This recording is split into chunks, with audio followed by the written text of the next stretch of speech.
Hello everyone, this is प्रकृति और law prep judiciary के यूट्यूब चैनल पे मैं आप सभी का बहुत बहुत स्वागत करती हूँ। आज के लेक्चर में हम बीएसए और इंडियन एविडेंस एक्ट में एक्सपर्ट एविडेंस से रिलेटेड जो प्रोविजंस दिए हुए हैं वो डिस्कस करने वाले हैं। आई होप आपकी प्रिपरेशन बहुत अच्छी चल रही होगी। एक्सपर्ट एविडेंस जो टॉपिक है वो इंडियन एविडेंस एक्ट में और अब बीएसए में एक बहुत ही इंपॉर्टेंट टॉपिक है। यहाँ से काफी क्वेश्चंस बनते हैं, चाहे प्रीलिम्स हो चाहे मेंस हो, हर जगह पे हर एग्जाम में इस टॉपिक से रिलेटेड क्वेश्चंस हमें बहुत बार देखने को मिलते हैं। तो देखो, एक्सपर्ट एविडेंस जो होता है वो डायरेक्टली आई विटनेस नहीं होता है। जैसे हम देखते हैं ना कि कोई रोड एक्सीडेंट हुआ, किसी पर्सन ने उसको देखा, तो वो क्या हो जाएगा, वो तो आई विटनेस हो जाएगा। पर वो जो एक्सीडेंट हुआ उसमें जो इंजरी कॉज हुई, अब वो इंजरी किस चीज से कॉज हुई इसका मेडिकल एग्जामिनेशन होता है। तो जो डॉक्टर रिपोर्ट बना के देता है या डॉक्टर अगर टेस्टिमनी दे रहा है कि ये इंजरी कैसे हुई है, तो वो क्या होता है, वो एक एक्सपर्ट एविडेंस माना जाता है। वो कोई आई विटनेस नहीं है, पर वो उस टॉपिक पे उस एक्सपर्ट की क्या है, ओपिनियन है, जो कि एविडेंस की तरह रेलेवेंट होती है कोर्ट ऑफ लॉ में। अब सेक्शन नंबर 45 जो था पहले इंडियन एविडेंस एक्ट का, वो इस चीज के बारे में डील करता था कि क्या जो है हमारे एक्सपर्ट एविडेंस में फॉल करेगी, क्या क्या चीजें और किन चीजों पे। दो चीजें दी हुई है इसमें। जो पहले 45 में था वो अब कहाँ आ गया है, सेक्शन नंबर 39 ऑफ भारतीय साक्ष्य अधिनियम।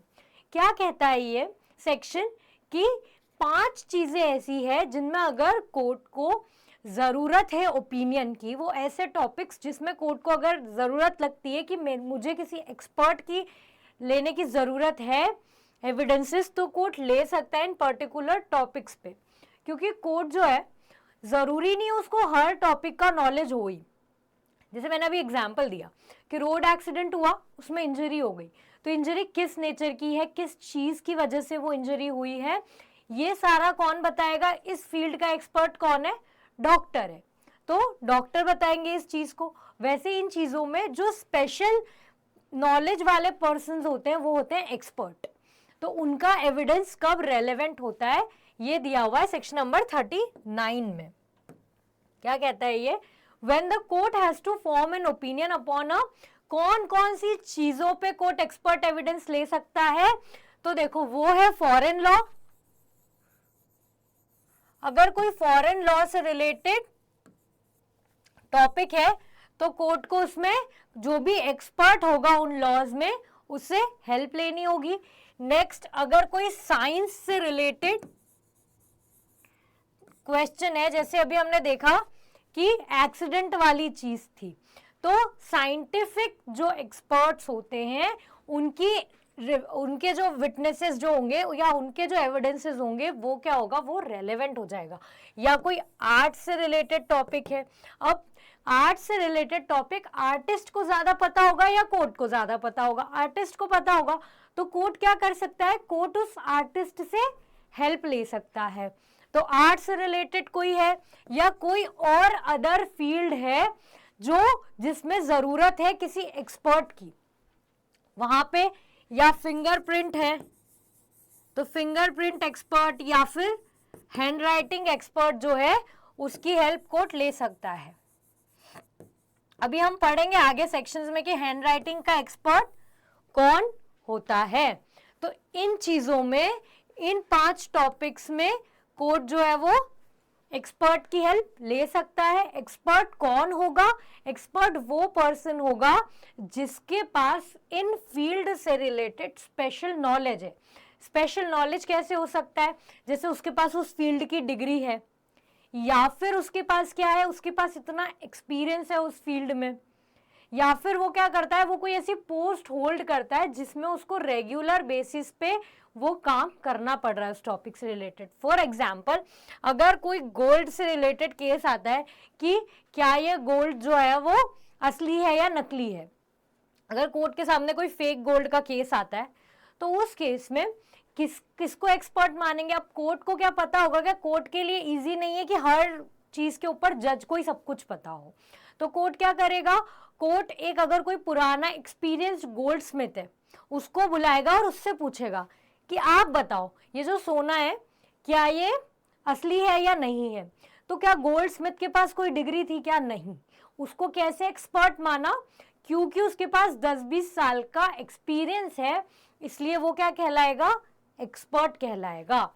तो उसके पास स्पेशल नॉलेज अगर किसी चीज का है तो जो एक्सपर्ट है उसके एविडेंसेस क्या हो जाएंगे, रेलेवेंट हो जाएंगे। क्योंकि अभी हम क्या पढ़ रहे हैं, हम रेलेवेंसी पढ़ रहे हैं।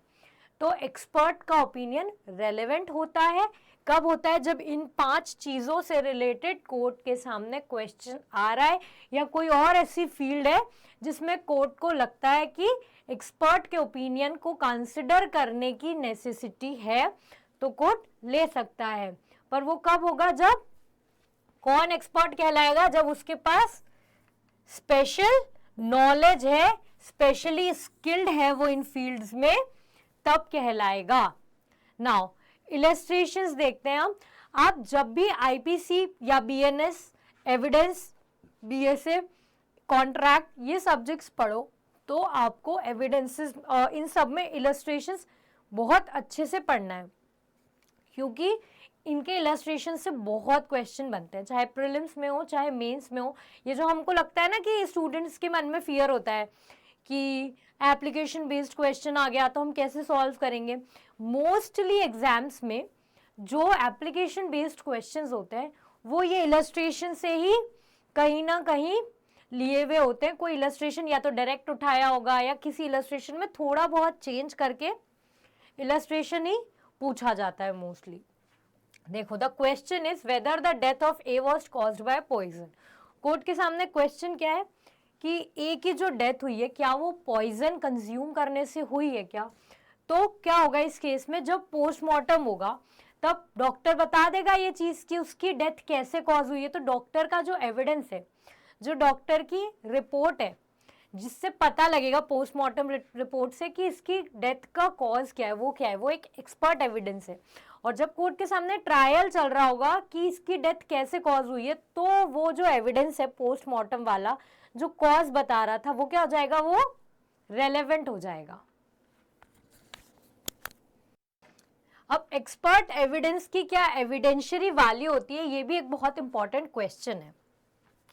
तो एक्सपर्ट एविडेंस जो होता है, मैंने आपको लेक्चर की शुरुआत में ही बताया था कि एक्सपर्ट क्या होता है। एक्सपर्ट कोई आई विटनेस तो है नहीं, वो क्या करता है, वो तो अपने नॉलेज से जो चीजें बता सकता है वो बताता है, अपने नॉलेज के थ्रू फैक्ट्स को बताता है। तो एक्सपर्ट एविडेंस क्या है, एक्सपर्ट एविडेंस कोई बहुत स्ट्रॉन्ग एविडेंस नहीं है, ये क्या है, एक थोड़ा वीक एविडेंस होता है। और अगर एक्सपर्ट एविडेंस और आई विटनेस में कोई कॉन्ट्राडिक्शन होगा, किसमें, एक्सपर्ट एविडेंस और आई विटनेस में, तो किसके एविडेंस को ज्यादा वैल्यू दी जाएगी, आई विटनेस के एविडेंस को ज्यादा वैल्यू दी जाएगी। क्योंकि एक्सपर्ट एविडेंस क्या होता है, एक तरीके का वीक एविडेंस होता है, इसमें कोरॉबरेशन की जरूरत होती है। ऑल्दो ये कोई जरूरी नहीं है कि हर केस में कोरॉबरेशन के बिना ना माने, क्योंकि हमने एक फेमस केस देखा है Ram Narayan versus state of UP. उसमें क्या हुआ था, उसमें एक्सपर्ट एविडेंस के बेसिस पे कन्विक्शन किया था और सुप्रीम कोर्ट ने उस कन्विक्शन को अपहेल्ड किया था। कोर्ट ने ये बोला था कि ये कोई नेसेसरी रूल नहीं है कि एक्सपर्ट एविडेंसेस जो है उनको कोरॉबरेट किया ही जाए, मतलब एक्सपर्ट एविडेंस के बेसिस पे भी कोर्ट का कन्विक्शन हो सकता है। पर जनरल रूल ऑफ प्रूडेंस ये कहता है कि कोरॉबरेशन होना चाहिए किन मैटर्स में, अगर एक्सपर्ट एविडेंस दिया जा रहा है तो उसको किसी और एविडेंस से कोरॉबरेट किया हो, मतलब सपोर्ट किया हो, तो वो स्ट्रॉन्ग होगा। क्योंकि एक्सपर्ट एविडेंस अपने आप में थोड़ा सा वीक माना जाता है। पर ये भी नहीं है कि बिल्कुल कर ही नहीं सकते एक्सपर्ट एविडेंस के बेसिस पे कोई डिसीजन, कोर्ट कर सकता है। अगर कोर्ट को वो रिलायबल लगता है तो कोर्ट उसके बेसिस पे भी कर सकता है। जैसे अगर कोई सर्कमस्टेंशियल एविडेंसेस है वो सपोर्ट कर रहे हैं तो क्या होगा, एक्सपर्ट एविडेंस भी रेलेवेंट, इसकी रेलेवेंट तो होता ही है, तो इसके बेसिस पे भी हो सकता है कन्विक्शन। जो भी स्टूडेंट्स जुडिशरी के लिए प्रिपेयर कर रहे हैं उनके लिए गोल्डन अपॉर्चुनिटी है। India's biggest judiciary scholarship test लेके आ रहा है लॉ प्रेप जुडिशरी, जिसकी लिंक आपको कहाँ मिलेगी, जिसकी लिंक आपको इस वीडियो के डिस्क्रिप्शन बॉक्स में मिल जाएगी। तो स्टूडेंट्स, ये आपके लिए बहुत अच्छी अपॉर्चुनिटी है, इसमें आप 100% तक स्कॉलरशिप ले सकते हो, जीत सकते हो अगर आप अच्छा परफॉर्म करते हो। तो इससे रिलेटेड और इन्फॉर्मेशन के लिए आप हमारे ऑफिशियल नंबर पे कॉल भी कर सकते हो, और ये टेस्ट जो है वो हिंदी इंग्लिश दोनों मीडियम के स्टूडेंट्स के लिए अवेलेबल है। सो वेट बिल्कुल किसी को नहीं करना है, रजिस्ट्रेशन में लिंक दी हुई है, जाके स्कॉलरशिप जीतने का ट्राई करना है। ये सारे आपको एक बार पढ़ना होंगे, जो भी इसमें इलस्ट्रेशंस दिए हुए, इससे आपका एक बार क्लियर हो जाएगा कि कैसे एक्सपर्ट एविडेंसेस जो है वो कब रेलेवेंट होते हैं, कैसे रेलेवेंट होते हैं। जैसे सी क्या है, the question is whether a certain document was written by A. Question क्या है कोर्ट के सामने कि क्या कोई डॉक्यूमेंट जो है उसको ए ने लिखा है क्या। अब अगर कोई ए की राइटिंग को पहचानता है, रेगुलरली ए की राइटिंग देखता है, जैसे ए का कोई पुराना टीचर है, अब वो रोज ए की कॉपी चेक करता था, तो ए की राइटिंग उसे पता होगी, तो उसकी जो एक्सपर्ट हो जाएगा वो उस केस में, क्योंकि उसको पता है उसकी राइटिंग के बारे में, तो उसका विटनेस, उसका एविडेंस क्या हो जाएगा, रेलेवेंट हो जाएगा इस केस में, इस क्वेश्चन में, कि क्या कोर्ट ए ने वो डॉक्यूमेंट लिखा है या नहीं लिखा है। अगर कोई कंप्यूटर से रिलेटेड या इलेक्ट्रॉनिक या डिजिटल फॉर्म में चीज है, तो उस केस में किसका ओपिनियन रेलेवेंट होता है, तो opinion of examiner of electronic records जो है वो रेलेवेंट हो जाता है। मतलब इस सब सेक्शन के लिए पहले क्या होता था, पहले ये अलग से सेक्शन था जो हमारा 45A था, अब ये इसी के अंदर क्या मर्ज कर दिया है, सब सेक्शन की तरह बना दिया है। तो इसके लिए इलेक्ट्रॉनिक रिकॉर्ड्स के लिए कौन हो जाएगा, expert examiner of electronic evidence expert कहलाएगा। इंपॉर्टेंट चीज है ये, क्योंकि जो इलेक्ट्रॉनिक वाले सेक्शंस है ना वो बाद में ऐड ऑन हुए हैं, तो जो बाद में इससे ऐड होते हैं किससे, अमेंडमेंट से, तो वो इंपॉर्टेंट हो जाते हैं, वहां से क्वेश्चंस पूछे जाते हैं। नेक्स्ट है सेक्शन नंबर 40, क्या कहता है, facts bearing upon opinion of expert. Facts जो अदरवाइज रेलेवेंट नहीं है वो रेलेवेंट हो जाएंगे अगर वो जो एक्सपर्ट के एविडेंसेस हैं उसको या तो कंसिस्टेंट बता रहे हैं या इनकंसिस्टेंट बता रहे हैं। बेसिक ये समझो कि अगर वो सपोर्ट या रिबट कर रहा है, अगर वो सपोर्ट या रिबट कर रहा है एक्सपर्ट के एविडेंस को कोई फैक्ट, तो वो फैक्ट भी क्या हो जाएगा, फिर रेलेवेंट हो जाएगा। जैसे the question is whether A was poisoned by a certain poison, the fact that other persons who were poisoned by that poison exhibited certain symptoms which expert affirm।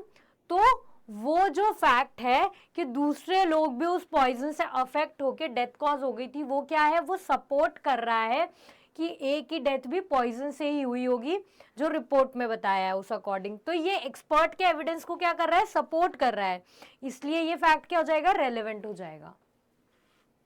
Next है section number 41, opinion as to handwriting and signature. जब भी handwriting या signature से related court के सामने question होगा कि क्या ये हैंड राइटिंग एक ही है या नहीं, या क्या ये सर्टेन पर्सन ने लिखा हुआ है डॉक्यूमेंट या नहीं, तो उस केस में क्या होगा, उस केस में कौन एक्सपर्ट कहलाएगा, किसके एविडेंसेस रेलेवेंट होंगे। तो देखो, जो अगर ये क्वेश्चन पूछा जाता है तो 3 इसमें सब डिवाइड कर लो कि इसके एविडेंसेस वो होंगे रेलेवेंट। एक तो जो इंसान अक्वेंटेड है, मतलब जिसको पता है कि इसकी हैंडराइटिंग कैसी है, जिसकी हैंडराइटिंग के लिए क्वेश्चन कोर्ट में रेज हो रहा है, जिसकी क्वेश्चन रेज है, जिसकी हैंडराइटिंग से रिलेटेड कोर्ट के सामने क्वेश्चन है, अगर उसकी हैंडराइटिंग से अक्वेंटेड है तो जो अक्वेंटेड पर्सन है वो क्या हो जाएगा, वो हो जाएगा एक्सपर्ट हैंडराइटिंग का। उस केस में दूसरा कौन हो जाएगा, जो बार बार देखता था, जिसकी हैंडराइटिंग है उसको रिसीव होते थे। जैसे कि was not, दूसरा कौन है, handwriting of another when he has seen that person write और when he has received the document. जो रेगुलरली उस इंसान की जिसकी हैंडराइटिंग क्वेश्चन में है कोर्ट के सामने, उसकी हैंडराइटिंग को रेगुलरली देखता था या रिसीव करता था। जैसे ए है, ये रेगुलर, ये लॉयर है, ए क्या है, लॉयर है। अब ये क्या करता था, रोज अपने टाइपिस्ट को लिख के देता था कि ये फैक्ट्स हैं केस के या ये ग्राउंड्स है, इस बेसिस पे आपको अपील ड्राफ्ट करनी है। अब ए लॉयर था, वो रोज लिख के देता था, तो उसका जो मुंशी है, जो टाइपिस्ट है उसका, वो क्या होगा, वो उस केस में जब ए के केस से ए की हैंडराइटिंग से रिलेटेड कोर्ट में क्वेश्चन होगा कि क्या ए ने कोई डॉक्यूमेंट लिखा है या नहीं, तो जो उसका टाइपिस्ट है वो क्या हो जाएगा, वो एक्सपर्ट हो जाएगा। क्यों?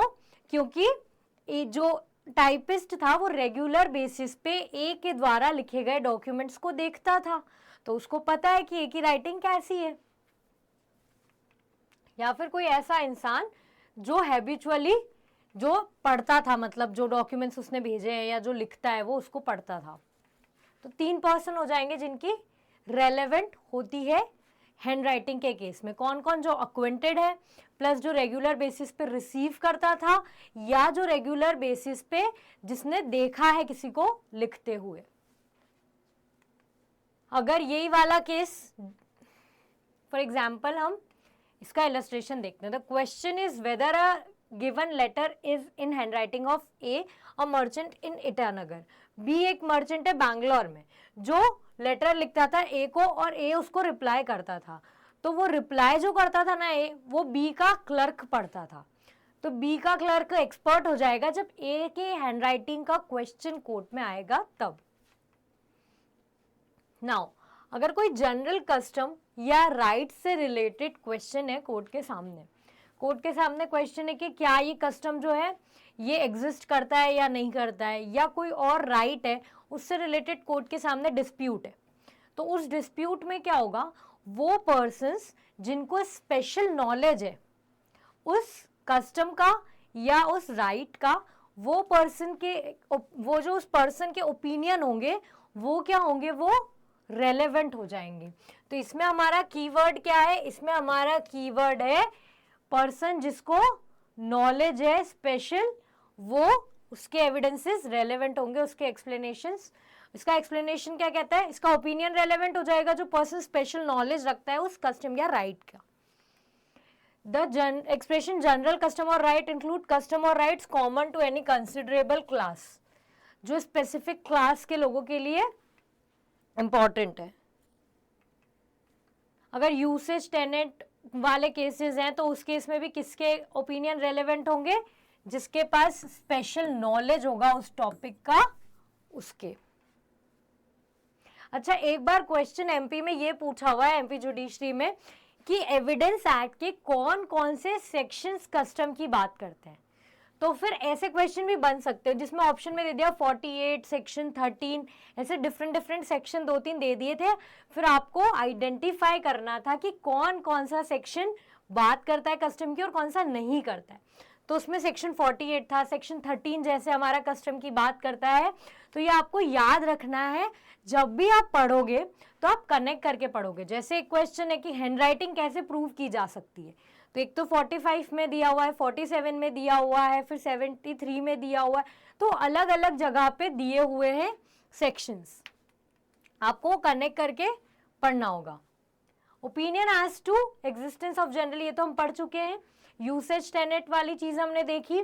अगर रिलेशनशिप से रिलेटेड कोई ओपिनियन है कि क्या ये दोनों के बीच में प्रिंसिपल एजेंट का रिलेशन है, या कोई फैमिली रिलेशन है कि क्या ये हस्बैंड वाइफ है या भाई बहन है, कोई अगर प्रॉपर्टी का केस है, ऐसे कोई केसेस हैं, तो उसमें क्या होगा, when the court has to form opinion as to relationship, कि इन दो लोगों के बीच में क्या रिलेशन है, अगर उसके ऊपर कोर्ट को कोई ओपिनियन फ्रेम करना है तो कोर्ट किसकी हेल्प लेगा, किसको एक्सपर्ट मानेगा, जिसको उस रिलेशनशिप के बारे में स्पेशल नॉलेज है।